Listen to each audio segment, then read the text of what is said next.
مجھے ایک لڑکی سے بہت محبت تھی۔ اس کا نام کنزا تھا۔ وہ بہت ہی خوبصورت تھی۔ اس کی خوبصورتی میں کھو سا جاتا تھا۔ مجھے اس سے بہت محبت تھی۔ میری محبت کی انتہا یہ تھی، مجھے لگتا تھا اگر وہ مجھے نہ ملی تو میں مر جاؤں گا۔ لیکن پھر ایک دن میں نے اسے اپنے ایک دوست کے ساتھ دیکھا۔ مجھے بہت عجیب لگا۔ میں نے اپنے دوست سے پوچھا، تم کنزا کو کیسے جانتے ہو؟ میرے دوست نے مجھے جو جواب دیا اسے سن کر میرے ہوش اڑ گئے۔ میرے دوست نے مجھے بتایا کہ کنزا اچھی لڑکی نہیں ہے، اس کے بہت سے لڑکوں کے ساتھ تعلقات ہیں۔ مجھے یہ سب سن کر یقین نہیں آیا۔ میں نے بولا کہ تم جھوٹ بول رہے ہو۔ اس نے بولا نہیں، یہی سچ ہے، اگر تم چاہو تو میں تمہیں ان لڑکوں سے ملوا بھی سکتا ہوں۔ جب مجھے کنزا کی حقیقت کا پتہ چلا، میرے پیروں تلے سے زمین نکل گئی۔ دل کرتا تھا خودکشی کر لوں، لیکن محبت کے ہاتھوں مجبور ہو کر میں نے کنزا سے بولا کہ تم یہ سب چھوڑ دو، مجھ سے شادی کر لو، صرف میری ہو کر رہو۔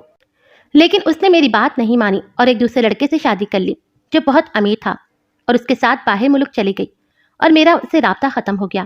میں اس کو کسی بھی صورت میں اپنانے کو تیار تھا۔ میں ایک مرد ہو کر بھی اپنی غیرت کو مار کر اس سے شادی کرنے کو تیار تھا، لیکن پھر بھی اس نے مجھے دھوکہ دے دیا۔ یہ بات میرے دل کو اتنی بری لگی، میں نے شراب پینی شروع کر دی اور میں ایک شرابی بن گیا۔ اب آتے جاتے ہر لڑکی کو دیکھتا، جو مجھ سے بات کرتی تو میں بات کر لیتا، جو مجھ سے غلط کام کرنے کا کہتی میں مان جاتا۔ کوٹے پر بھی جانا شروع کر دیا، سگریٹ پینا بھی شروع کر دی۔ ساری غلط حرکتیں میں نے اپنا لی کیونکہ میں نے محبت میں چوٹ کھائی تھی اور اب میں اچھا انسان نہیں بننا چاہتا تھا۔ جب میں اچھا انسان تھا تو مجھے کیا ملا؟ دھوکہ اور فریب۔ اس لڑکی کے لیے میں سچے دل سے سب کچھ کرنے کو تیار تھا، اس نے پھر بھی میرا ساتھ نہیں دیا۔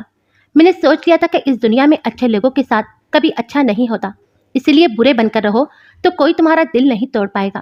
لیکن اب گھر والے میری شادی کروانا چاہتے تھے۔ ہمارے گھر میں کسی چیز کی کوئی کمی نہیں تھی، خاندانی کاروبار تھا، پیسے آتے رہتے تھے۔ میں بھی کبھی کبھی فیکٹری چلا جاتا تھا کیونکہ وہاں پر مجھے آرام سے بیٹھ کر سگریٹ پینے سے کوئی نہیں روکتا تھا۔ اسی لیے گھر والوں نے میری شادی کروانے کا سوچا اور ان کے دماغ میں وہی سوچ آئی کہ لڑکے کی شادی ہو جائے گی تو ٹھیک ہو جائے گا۔ مجھے شادی سے کیا مسئلہ تھا؟ اگر میرے گھر میں میری بیوی آ جاتی تو بس گھر میں رہتی، گھر والوں کے کام کرتی، مجھے اس سے کوئی پرابلم نہیں تھی کیونکہ اب میرے اندر سے وہ چیز نکل چکی تھی جس سے محبت کرتا ہوں۔ اس کے علاوہ کسی کے بارے میں سوچوں گا بھی نہیں۔ میں تو آئے دن عورتوں کے ساتھ ہوتا تھا کیونکہ میں نے اپنے آپ کو بہت بدل لیا تھا۔ میری بیوی کا نام منیبہ تھا۔ جب میری اس سے شادی ہوئی تو میں نے شادی والے دن ہی اسے دیکھا۔ وہ واقعی بہت خوبصورت تھی۔ شادی پر بھی اس نے حجاب لگایا تھا، حجابی دلہن بن کر وہ بہت خوبصورت لگ رہی تھی۔ میں نے کہا کہ تم ہمیشہ حجاب کر کے رکھتی ہو؟ تو اس نے کہا کہ ہاں، مجھے حجاب کرنے کی عادت ہے۔ اللہ کہتا ہے ہمیں اپنے آپ کو چھپا کر رکھنا چاہیے۔ آج کل معاشرہ بڑا خراب ہے۔ شادی کی رات بھی اس نے نماز پڑھی، وہ 5 وقت کی نماز پڑھتی تھی۔ اسے دیکھ کر میں حیران ہوتا، اس کے سامنے سگریٹ پیتا۔ ایک دن اس کے سامنے بیٹھ کر شراب پینے لگا۔ اس نے فوراً پہچان لیا، یہ تو شراب ہے۔ اس نے کہا کہ آپ شراب پی رہے ہیں، شراب تو حرام ہے۔ میں نے کہا اور بھی تو بہت کچھ حرام ہے، جھوٹ بولنا بھی تو حرام ہے۔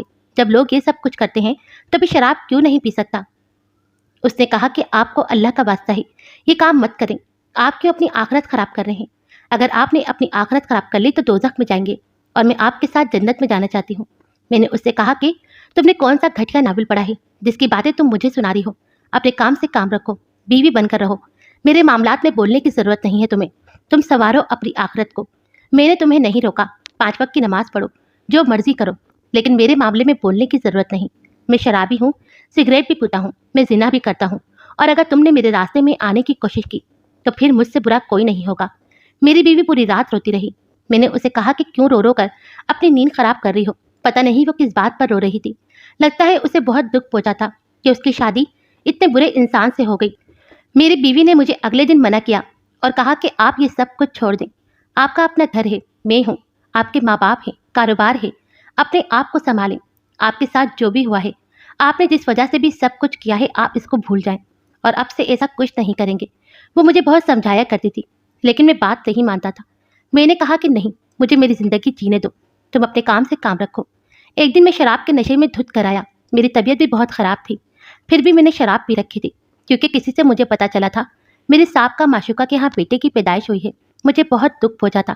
اگر ہماری شادی ہو جاتی تو آج میں نے اس کی اولاد کا باپ بننا تھا، کیونکہ ہمیشہ یہ باتیں ہم کیا کرتے تھے کہ ہمارا بیٹا ہوگا جس کا نام ہم حسن رکھیں گے، اور یہ بات آج میرے دل کو لگی تھی۔ وہ ایک بچے کی ماں بن گئی تھی لیکن اس کا باپ میں نہیں تھا۔ وہ اپنی دنیا میں خوش تھی۔ ایک دفعہ تو میں نے اس کو یہ پیغام بھی پہنچایا تھا، ایک دفعہ مجھ سے فون پر بات کر لے، میرے دل کو سکون آ جائے گا، پر وہ مجھ سے بات نہیں کرتی تھی۔ میرے ساتھ بے وفائی کر کے